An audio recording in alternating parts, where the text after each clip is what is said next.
Now you have your Beanz subscription, you have freshly roasted coffee just like the best cafes use, and all you need to do is get it dialed in.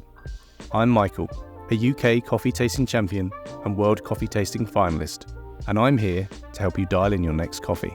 Coffee can feel at times like you're in Alice in Wonderland, falling down the rabbit hole, with a seemingly endless well of knowledge to understand and know. Hopefully, with this video, you'll feel more comfortable taking those first steps into learning the foundations of great espresso. Let's dial in Pillar by Workshop on the Barista Touch. Now, assuming you have placed the single wall double shot basket in the portafilter, and you've also chosen to extract a double espresso with both at the same starting point for dialing in your coffee. Here's what my bar setup looks like from accessories to placement. Pause here if you need a minute to set yourself up to brew along. At a minimum, grab a dry towel. This is a real crowd-pleasing coffee. Super full-bodied mouthfeel and really low acidity. It's a single origin from Brazil and has tasting notes of cacao nib, dates and walnut. For this coffee, we landed on grind setting 11. Yours may be different and that's okay. Grab your portafilter and wipe it out with a clean, dry microfiber cloth. Insert the dosing funnel on the portafilter with a small click. This is going to keep all the coffee in the basket while you're grinding. While this happens, I'm going to purge the group head to remove any residual coffee and refresh the hot water. Press and purge. My starting brew recipe is 18 grams of freshly ground coffee.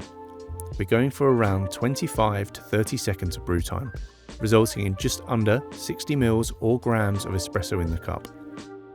It's going to look like there's a lot of coffee in the basket, but that's why we left the dosing funnel on to settle the coffee bed without making a mess. Remove the dosing funnel and pick up your coffee tamp. Align your wrist and elbow in a straight line as best you can and press into the bed until the portafilter stops moving or pushes back at you. Wipe off any excess coffee around the rim of the basket to ensure you have a watertight seal. Let's check out the dose with the razor tool.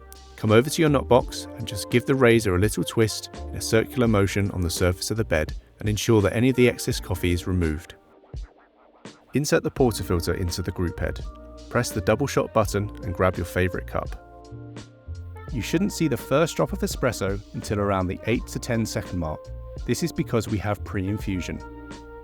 This starts the water at lower pressure to evenly distribute the water throughout the coffee grounds and prevent uneven extraction.